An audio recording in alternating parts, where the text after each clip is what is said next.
Octa-core processor Qualcomm স্ন্যাপড্রাগনের সিম solar full charge হতে বাংলাদেশে market price Rakesh হিসেবে থাকবে অ্যান্ড্রয়েড। খারাপ লাগার যে দিকগুলো ছিল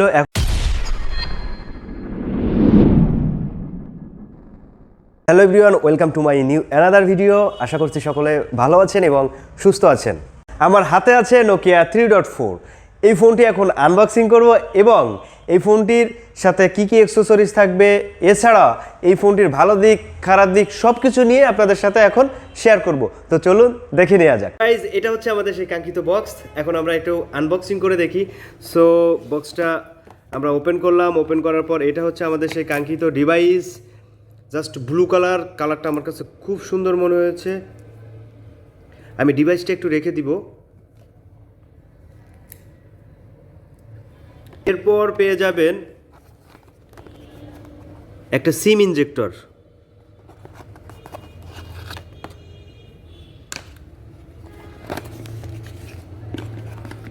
একটা চার্জার হেড, এরপর টাইপ সি একটা চার্জিং কেবল এবং সাথে আছে একটা হেডফোন। এখন অন্য কোম্পানি হেডফোন প্রোভাইড করে না, বাট নোকিয়া কিন্তু এখনও স্মার্টফোনের সাথে হেডফোন প্রোভাইড করে। জাস্ট এরপর পেয়ে যাবেন এক বস্তা ইউজার গাইড। সো গাইজ, এই ছিল আনবক্সিং ভিডিও। 4GB র্যাম এবং 64GB রোম দিয়ে এই ফোনটি বাংলাদেশের মার্কেটে পাওয়া যাবে দুইটা কালারে। আমার কাছে কিন্তু দুটো কালারই অ্যাভেলেবেল, সো আপনারা দেখে নিতে পারবেন। এটা হচ্ছে ব্লু কালার,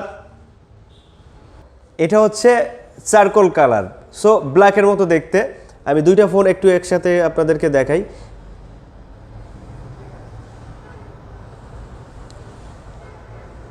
এইচডি প্লাস রেজুলেশনে এই ফোনটি পেয়ে যাবেন 6.39 inch punch hole display. So display ক্যাটাগরিটা আমার কাছে খুব বেটার মনে হয়েছে। এই রেঞ্জের ভিতর এর ডিসপ্লে পাঞ্চ হোল নচ করেছে, এটা অনেক বেটার একটা বিষয়। এই ফোনটাতে ইউজ করা হয়েছে 4000 মিলিঅ্যাম্পিয়ারের একটা বিগ ব্যাটারি। একবার ফুল চার্জ করার পর নর্মাল ইউজে 2 দিন ব্যাটারি ব্যাকআপ পাবেন এবং রাফ ইউজে 1 দিন ব্যাকআপ অনায়াসে পেয়ে যাবেন।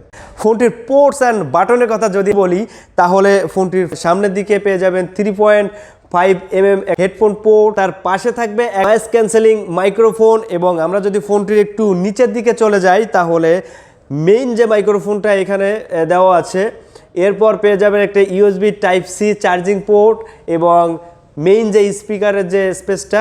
যদি বাটনের কথা বলি তাহলে আপনারা লেফট সাইডে পেয়ে যাবেন গুগল অ্যাসিস্ট্যান্ট বাটন এবং রাইট সাইডে পেয়ে যাবেন পাওয়ার অফ অন বাটন। একটু উপরে পেয়ে যাবেন volume up and down button.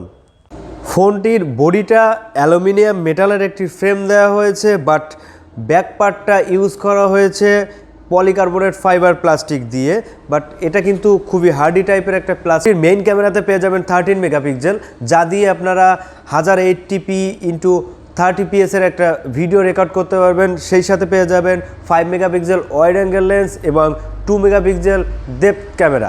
এর সাথে পেয়ে যাবেন একটা ফ্ল্যাশ লাইট।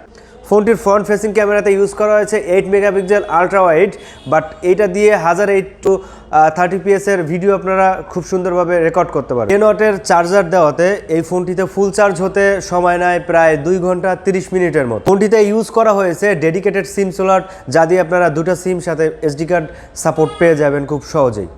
ফোনটিতে ওএস হিসেবে থাকবে অ্যান্ড্রয়েড 10, বাট এই ফোনটা আপডেট করে অ্যান্ড্রয়েড 11 এবং অ্যান্ড্রয়েড 12 পর্যন্ত করে নিতে পারবেন। ইউজ করা হয়েছে আইপিএস এলসিডি, রেজুলেশন দেওয়া হয়েছে 720x1560 পিক্সেল। বাংলাদেশে মার্কেট প্রাইস রাখা হয়েছে 14,999 টাকা। সো গাইজ, এই ফোনটার যে খারাপ লাগার যে দিকগুলো ছিল এখন আমি আপনাদের সাথে শেয়ার করব। প্রথমত ব্যাটারি এম্পিয়ারটা আরেকটু বাড়াতে পারতো। প্রসেসরের দিকটা যদি বলি, প্রসেসরটাও আরও বাড়াতে পারতো, কারণ 15,000 টাকা রেঞ্জে অন্য কোম্পানি কিন্তু এর থেকে ভালো কোয়ালিটির প্রসেসর প্রোভাইড করছে। মেইন ক্যামেরার যে রেজুলেশনটা আছে এটা বাড়াতে পারতো, ডিসপ্লে রেজুলেশনটা একটু বাড়াতে পারতো, ব্যাক প্যানেলে ফিঙ্গারপ্রিন্ট সেন্সরটা না দিয়ে সাইড মাউন্টেন ফিঙ্গারপ্রিন্টটা দিতে পারতো। গেমিং পারফরমেন্সের দিক থেকে এই ফোনটা কিন্তু আমি অতটা ভালো পাইনি। আমি এটাতে পাবজি রান করে দেখেছি, মাঝে মাঝে ল্যাগ করে, অ্যাশফল 8ও রান করে দেখেছি, মাঝে মাঝে ল্যাগ করে। সো গাইজ, এই ছিল আজ ভিডিওটি। আমার ভিডিওটি কেমন লাগলো অবশ্যই কমেন্ট বক্সে জানাবেন এবং আমার ভিডিওটি যদি ভালো লাগে অবশ্যই আমার চ্যানেলটা সাবস্ক্রাইব করবেন এবং পাশে থাকা বেল বাটনটি বাজিয়ে দিবেন। তো ভালো থাকবেন সবাই, সুস্থ থাকবেন।